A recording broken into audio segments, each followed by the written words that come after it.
Maître Nambéa, bonjour. Bonjour Marcelin. Juré de dire la vérité, toute la vérité? Oui, toujours, hein, toujours. Pas besoin de jurer. On a déjà prêté serment d'avocat et donc on est censé se conformer au texte de loi. Ok, je vous fais confiance. Mais je vous en prie. Vous avez votre téléphone avec vous? Ben oui. Ok. Alors, droit et écoute téléphonique, qu'est-ce que ça renferme tout ça? Alors, le sujet est tellement d'actualité et tellement important. Effectivement, aujourd'hui, le téléphone, on va dire la fin du XXe et le début du XXIe siècle, en vue de spectaculaires développements technologiques, au nombre desquels le téléphone aujourd'hui, qui est un outil qui permet d'individualiser particulièrement chacun de nous. Hein. Le téléphone, on l'a dès son réveil jusqu'à son coucher, et quelquefois même il ne s'éteint quasiment jamais. Alors, il nous a été vendu du point de vue des constructeurs ou des fabricants de téléphones, que ce soit des moyens sûrs, qu'on ne peut pas pirater, qu'on ne peut pas être écouté. Alors, la question qui se pose est de savoir, est-ce que ce moyen de communication est sûr? Ah, ça. Et donc, votre question est fort opportune.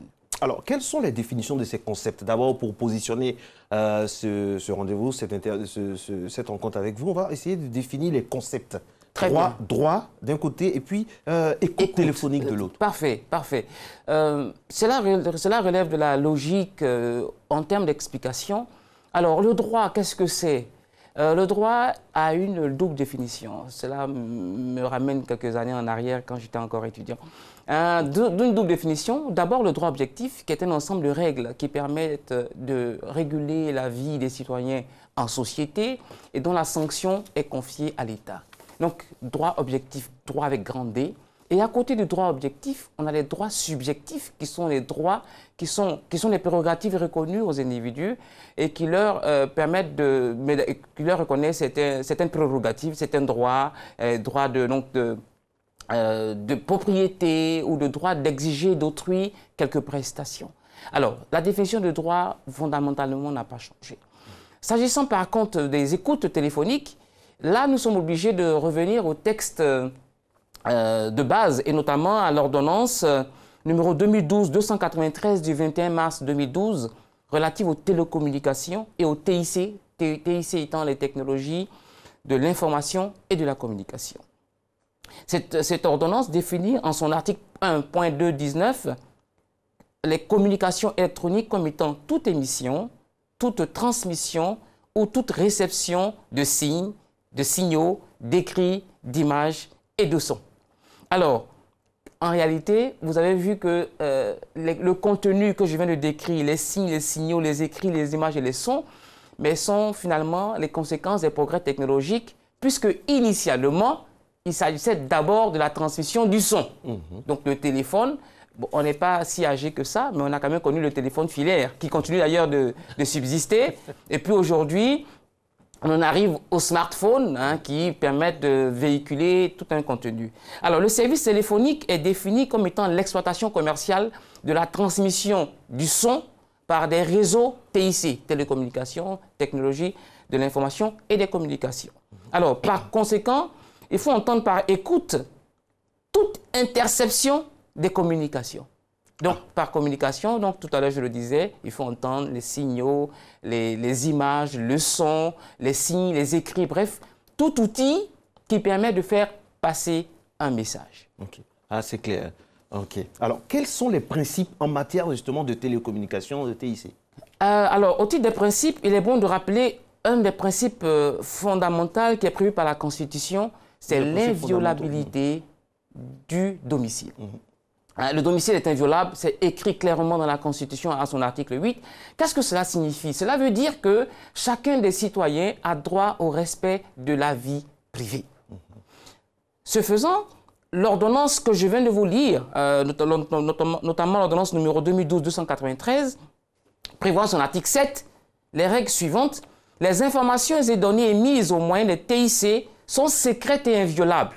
C'est donc la continuation de cette consécration, c'est que toute conversation ou toute communication qui serait faite dans le cadre du domicile est empreinte du sceau de l'inviolabilité et du secret.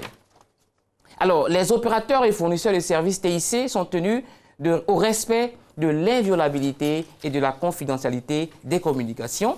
Ils sont tenus à la neutralité de la non-discrimination au regard du contenu des images et ils sont tenus à la protection des données à caractère personnel. Ce sont des obligations qui leur sont imposées parce que il faut retenir que le domaine des télécommunications est un domaine qui relève de l'État. Et les opérateurs de téléphonie, donc de la communication, sont concessionnaires. Ce sont des concessionnaires, ce sont des missions de service public et ils sont tenus de respecter un cahier de charges très strict. Absolument, on va revenir là-dessus parce que c'est très très important. À quel moment on parle d'interception des communications et comment ça se fait?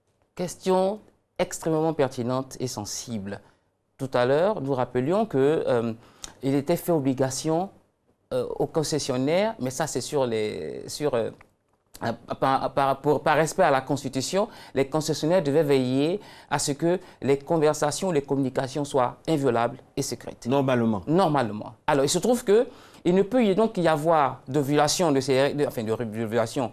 On ne peut passer outre ces principes que en vertu de la loi. Et dans la recherche législative qu'on peut faire, il se trouve qu'il y a quelques rares hypothèses, sinon il n'y a qu'une seule hypothèse qui puisse permettre la violation ou à tout le moins l'interception des communications. Ce sont des hypothèses qui sont prévues par la loi numéro 2015-493 du 7 juillet 2015 portant répression du terrorisme, modifiée par la loi numéro 2018-864 du 19 novembre 2018.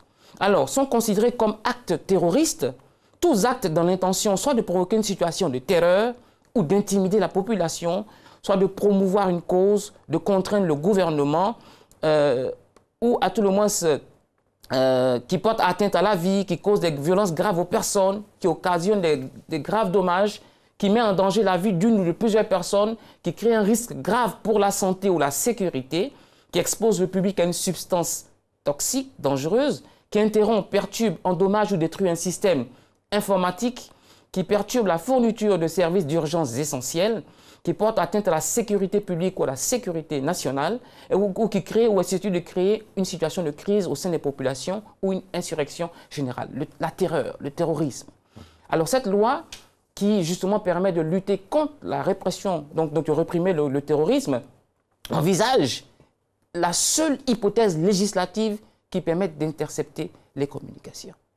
Alors de ce point de vue, cette loi spéciale prévoit, notamment en matière de terrorisme, et je pense que l'actualité est fort à propos avec les attaques de Kafolo, donne une compétence nationale et exclusive au tribunal de première instance d'Abidjan, qui a donc, de ce point de vue, une compétence qui porte sur l'entier territoire de la République de Côte d'Ivoire, qui, je le rappelle, est composé du territoire physique, des représentations diplomatiques ivoiriennes, des navires et aéronefs battant pavillon ivoirien. Alors, le tribunal de première instance étant compétent, en vertu donc du décret numéro 2016-543 du 20 juillet 2016, une cellule spéciale d'enquête a été instituée, une cellule spéciale d'enquête d'instruction et de lutte contre le terrorisme. Et c'est donc cette cellule spéciale d'enquête dispose de pouvoirs particuliers et que vous me donnez l'opportunité d'aborder. Alors, cette cellule spéciale d'enquête est composée du procureur de la République, d'officiers de police judiciaire, mais également de magistrats instructeurs. Ces juges d'instruction et ces OPJ, officiers de police judiciaire, procèdent aux enquêtes en recourant notamment aux moyens ci-après, et donc ils disposent de 4 moyens. Le premier moyen, c'est les interceptions de correspondance, y compris celles émises par la voie des télécommunications. Les correspondances, ce sont les courriers. Mais à partir du moment où la communication, les témoins de télécommunications sont visés, cela donc peut impliquer tout support de communication, email, lettres, messages, vidéos, publications sur les réseaux sociaux. Donc l'interception des correspondances. Le second moyen, c'est la mise en place de dispositifs techniques permettant la localisation des individus sans leur consentement. Donc la localisation par triangulation, GPS, bref, je n'ai pas tout le jargon technique, mais il est certain qu'en matière de terrorisme, les autorités sont habilitées à pouvoir localiser les personnes. Et je pense que l'actualité nous confirme donc dans ce sens, à partir des communications, une personne peut être localisée. Le troisième moyen, c'est la mise en place de dispositifs techniques en vue d'obtenir la captation, la fixation, la transmission, l'enregistrement de paroles prononcées par une ou plusieurs personnes à titre privé ou confidentiel dans les lieux ou véhicules privés ou publics ou de l'image d'une ou de plusieurs personnes se trouvant dans un lieu privé. Alors, vous voyez, initialement, nous avons envisagé le principe de l'inviolabilité du domicile. Absolument. Mais voilà, vous avez bien compris que la loi permet elle-même que dans ce cadre, dans le cadre de la lutte contre le terrorisme, il n'y a plus de domicile. Les officiers de police judiciaire peuvent donc pénétrer dans ces domiciles à toute heure du jour et de la nuit. Cela est totalement différent du régime habituel, où il y avait ce qu'on devait observer, la nuit pénale. La nuit pénale, mais c'est tout simplement le respect de l'intimité entre 21h et 4h du matin. En matière de terrorisme, il n'y a pas ces limitations. Et enfin, dernier moyen, la mise en place de dispositifs techniques ayant pour objet, sans le consentement des intéressés, donc toutes les mesures que je viens de viser, c'est sans le consentement des intéressés, de les enregistrer, de conserver et de transmettre des données informatiques. Alors, maître, au vu de tout ce qu'on vient d'entendre là et tout ce qui précède, quel est le régime juridique de l'interception des communications? Est-ce qu'on peut sacrifier toutes les libertés sur l'autel du terrorisme? Est-ce que, prétextant donc du terrorisme, on peut vraiment écouter ses opposants, écouter ses concurrents, écouter quelqu'un qui nous dérange parce qu'on a une position avancée au sein de la nomenclature, donner le nom de Maître Nambeya ou de Mako et faire des rapports circonstanciés sur les mots-clés qui reviennent très vite dans toutes ces conversations? Et puis, j'ai une question aussi concernant, vous avez parlé de les populations, soit de promouvoir une cause politique. En quoi promouvoir une cause politique peut donner lieu à l'interception de communication? Alors, la promotion de la cause politique qui est réprimée par la loi contre le terrorisme est celle qui vise à contraindre un gouvernement. Hein. Voilà. Il s'agit de moyens, on va dire, illégaux, de contraindre les gouvernements. Vous imaginez, on le voit à l'occasion de séries ou de films américains, enfin de cinéma, où les personnes déposent une bombe atomique et puis demandent à l'État de leur verser ou de fortes sommes ou de libérer certains individus. C'est ça le terrorisme. Mais votre question est fort à propos. Nous sommes dans un régime extrêmement réglementé et nous sommes dans un régime, on va dire, d'exception. C'est d'ailleurs, par ailleurs, le seul texte qui permet de violer, comme je le disais, le domicile sans le consentement des personnes. Et il n'est plus question de dire, mais écoutez, nous sommes dans le régime ordinaire. Non, en matière de terrorisme, nous ne sommes plus dans le régime ordinaire. Je suis désolé de le dire, il existe certaines hypothèses dans lesquelles l'État, du fait de ses pouvoirs régaliens, prend les textes. Mais ce que vous devez noter, c'est que ces textes sont très souvent la reconduction dans l'ordonnancement juridique national de conventions internationales. Absolument. La définition même du terrorisme a été prévue par des conventions, et ce sont ces conventions qui sont reprises dans notre ordonnancement juridique de sorte à s'intégrer pour que les pouvoirs publics puissent veiller à la sécurité des populations. Mais ceci dit, votre question est fort opportune. Comme c'est un régime particulier, il est important de dire, il s'agit donc de l'interception, de l'enregistrement, de la transcription des contenus, des communications à l'insu et de l'émetteur du message et du destinataire du message. C'est tellement grave que ce régime ne peut être laissé comme ça, on va dire, au libre arbitre ou à la volonté souveraine et des juges d'instruction et des officiers de police judiciaire. Parce que le fossé et le voisinage avec la répression est trop... Oui, on est d'accord. Voilà. Et puis, vous savez, chacun de nous a droit quand même au respect de son intimité. Voilà.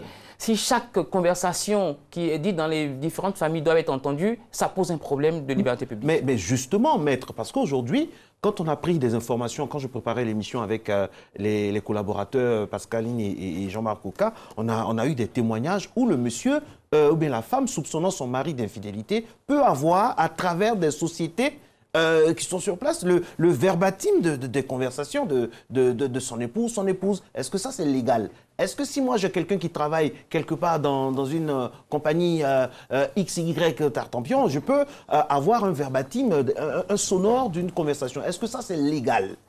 Ce n'est pas légal dans l'absolu. Il y a des hypothèses dans lesquelles cela serait possible. Mais comme je viens de vous le dire, cela étant strictement réglementé, cela m'amène à aborder le régime juridique de l'interception des communications. De ce point de vue, l'ordonnance que je vous ai lue, l'ordonnance qui est relative aux télécoms, la loi qui lutte contre le terrorisme prévoit qu'à peine de nullité, ces mesures spéciales, parce que la loi prévient donc les citoyens en disant ces mesures sont des mesures spéciales. Par rapport au terrorisme. Oui, elles doivent être autorisées par ordonnance motivée du président du tribunal de première instance d'Abidjan pour tout le territoire national ou du magistrat qui aura désigné sur requête du procureur de la République d'Abidjan, qui, je le rappelle, est le directeur de la cellule spéciale d'enquête dont nous avons parlé précédemment. Donc, ça veut dire que pour que on soit tous sur le même... C'est quand il s'agit exclusivement de terrorisme. Et seul le président du tribunal de première instance d'Abidjan a pouvoir... Pas d'affaires ménagères. Pas d'affaires ménagères, pas d'affaires qui seraient relatives à des soupçons d'infidélité, non. En matière de terrorisme, exclusivement. C'est très très important de le dire. On aura peut-être une autre fenêtre après, on va le voir du point de vue de la loi, mais il est important qu'on ramène les choses dans leur contexte. Des conversations entre époux ou des conversations d'infidélité peuvent être divulguées sur autorisation des juridictions dans certains cadres bien limitatifs. Mais il n'est pas question que par connaissance ou par affinité, on se rapproche d'un ami qui travaillerait dans une société de télécommunications pour faire ressortir des communications qui relèveraient du domaine du privé. Nous aurons l'occasion d'en débattre. C'est par la loi. Tout à fait. Mais je continue. Et il se trouve que cette ordonnance qui est prévue par l'alinéa que je viens de lire là, n'est pas susceptible de recours.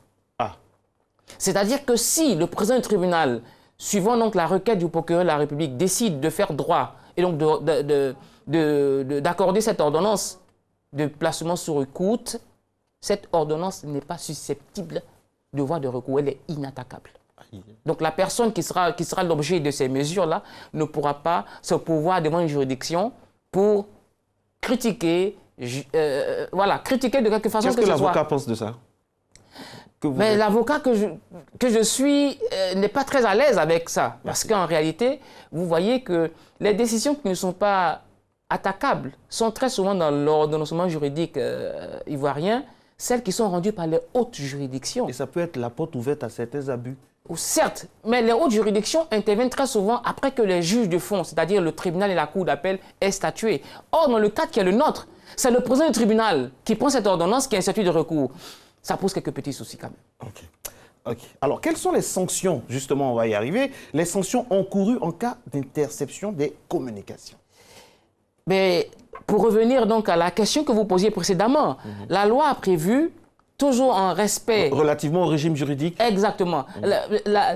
Toujours au respect de l'inviolabilité du secret des communications, la loi a prévu des sanctions et il est bon, au titre des sanctions, de distinguer deux types de personnes. Le premier type, c'est le préposé d'une société de télécommunications. Toute personne qui travaillerait pour un concessionnaire des télécoms, puisqu'on a dit c'était une mission de l'État qui est concédée à des sociétés de télécommunications. Donc tout préposé, quiconque admis à participer à l'exécution d'un service de télécommunications, intercepte, divulgue, publie ou utilise le contenu des communications est puni d'une peine d'emprisonnement de 1 à 5 ans et d'une amende de 2 à 10 millions de francs ou de l'une des deux peines seulement. Emprisonnement ferme? Emprisonnement ferme de 1 à 5 ans. Ok.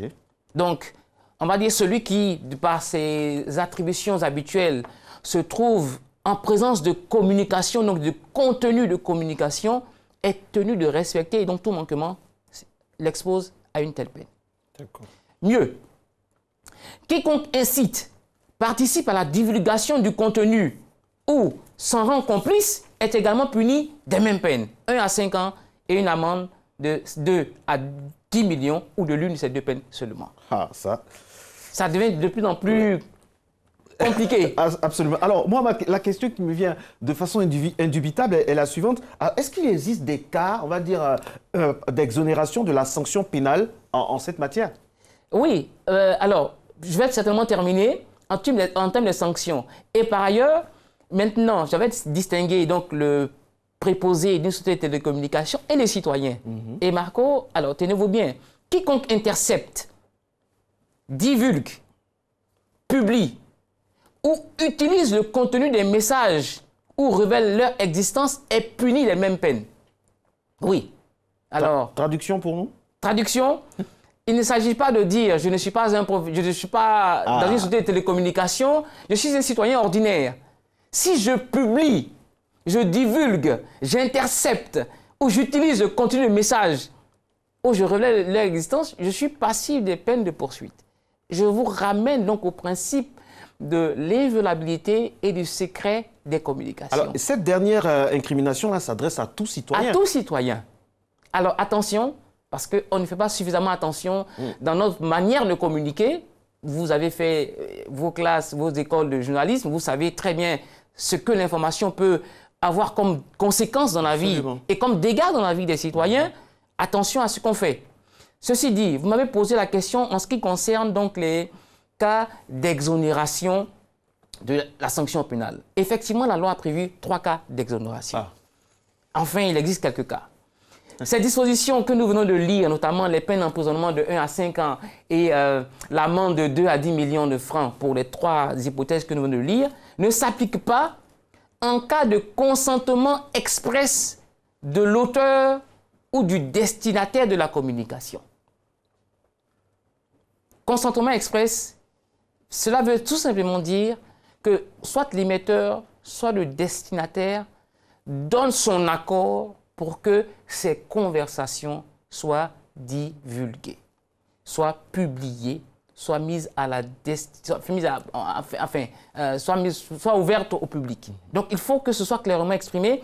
Et sur ça, c'est peut-être pour moi l'opportunité, et c'est important. Vous savez, quand vous prenez même les messages électroniques, il est bon de mentionner expressément dans le message que ce message est émis à titre privé et qu'il n'est pas destiné à un usage public. C'est très, très important. C'est ça le consentement express. C'est-à-dire que celui qui voudrait que ce message soit public, s'il garde le silence sans que ces mentions ne figurent dans son message, ce message est en droit d'être divulgué. Mais dès lors que figure la mention qui consiste à dire ce message est destiné à son destinataire ou au réceptionnaire, toute personne qui se permettrait d'en divulguer le contenu s'expose aux peines que nous venons de lire.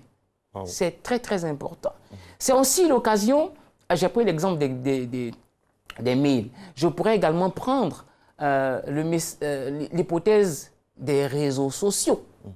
Toute conversation qui serait le fruit d'un échange entre 2 personnes, par principe, n'a pas vocation à être divulguée. Par principe. Par principe. Parce qu'il s'agit d'une conversation entre 2 individus. Ceci dit, combien sont les citoyens qui prennent le soin de lire les conditions générales d'utilisation des réseaux sociaux, d'ailleurs qu'ils zappent en un clic. Or, il est mentionné dans ces conditions générales l'utilisation qui sera faite de ces conversations, de leur caractère ouvert ou fermé, ou ouvert au public ou fermé au public. Personne ne fait attention, chacun est pressé de communiquer, et après coup, quand il y a des difficultés, nous avons tous les soucis, en tout cas pour notre part en tant qu'avocat, on voit malheureusement des situations inextricables. Donc c'est très important parce que dans notre façon de faire, on se rend auteur de violations de loi très souvent. Voilà. Et il y a beaucoup de choses qu'on ignore. Oui. Beaucoup de choses qu'on ignore, beaucoup de fautes graves qui peuvent changer le destin d'un destin comme ça, hein, par ces négligences-là. Il faut bien lire les conditions générales d'utilisation. Alors, maître, et si on parlait un peu du contrôle de l'Agence ivoirienne de gestion des fréquences, elle a un rôle aussi à jouer? Oui, alors, s'agissant du contrôle de l'Agence ivoirienne de gestion des fréquences, je vous disais que les télécoms, c'est l'apanage de l'État. Et l'État ne joue pas avec les télécommunications parce que vous avez bien compris, cela relève de ses pouvoirs régaliens et de souveraineté, mais c'est également un très puissant moyen d'exercer la puissance de l'État. Vous savez, quand vous contrôlez les communications, vous pouvez gagner une guerre, vous pouvez... Bref, il s'agit de prérogatives qui relèvent de l'État. Et les fréquences de communication sont gérées par une structure, une autorité administrative indépendante qui s'appelle l'Agence ivoirienne de gestion des fréquences. Alors, toute personne qui se rendrait auteur d'un usage frauduleux des fréquences ou d'une émission non autorisée sur certains canaux peuvent se voir donc sanctionnés par la loi, et cela est très, très sévèrement sanctionné, notamment en ce qui concerne les personnes physiques ou morales qui se livreraient à cela. Alors, nous sommes en train de voir des cas d'exonération. Cette autorité, donc cette agence ivoirienne de gestion des fréquences, est en droit d'intercepter toutes les communications pour vérifier justement que les canaux sont utilisés conformément aux autorisations accordées, parce que c'est une gestion des fréquences. Hein? Les fréquences, par exemple, vous savez, il y a certains services qui sont essentiels, les urgences, qui ont des fréquences qui ne doivent être interrompues par qui que ce soit. Ça, c'est vrai. Tout comme en matière d'aviation, les fréquences ne doivent pas être interrompues parce que ça peut occasionner de graves dégâts. Maître, et puis si on parle d'interception d'une communication privée sur réquisition de l'autorité judiciaire dans le cadre d'une enquête judiciaire. Oui, alors, vous voyez, tout à l'heure, pour entrer dans le cas des interceptions, la loi prévoyait donc, enfin, la loi qui porte répression du terrorisme était la seule fenêtre d'entrée pour intercepter des communications. Alors, en parcourant cette loi, subrepticement s'est glissé dedans, justement, un cas d'exonération et sanction pénale en cas d'interception d'une communication privée sur réquisition de l'autorité judiciaire dans le cadre d'une enquête judiciaire. Et cela rejoint votre question posée initialement. L'époux qui soupçonne son conjoint d'infidélité. Mais à partir du moment où les juridictions autorisent, donc par réquisition, cette interception, on est autorisé, donc ces juridictions sont autorisées à justement prendre connaissance de ce contenu. Et cela est tellement vrai que c'est le procédé utilisé, par exemple, sans faire de publicité, à la DITT, la Direction ivoirienne de technologie, c'est la police scientifique en ce qui concerne la cybercriminalité ou la cyberdélinquance. Justement, vous voyez qu'à l'occasion de leur mission, plusieurs personnes ont pu être interpellées, des messages ont pu être retracés ou retranscrits. Et donc, c'est ce qui, justement, permet justement d'intercepter ces communications. On ne va plus appréhender la communication de la même manière, mesdames et messieurs. C'était un grand plaisir d'être avec nos professionnels de droit qui ont traversé cette saison, pratiquement 9 mois. Ils ont été avec nous. J'aimerais ici vraiment les remercier. Remercier monsieur le bâtonnier qui a permis qu'on ait des avocats ici, vraiment de façon régulière, même avec la Covid qui nous a effrayés.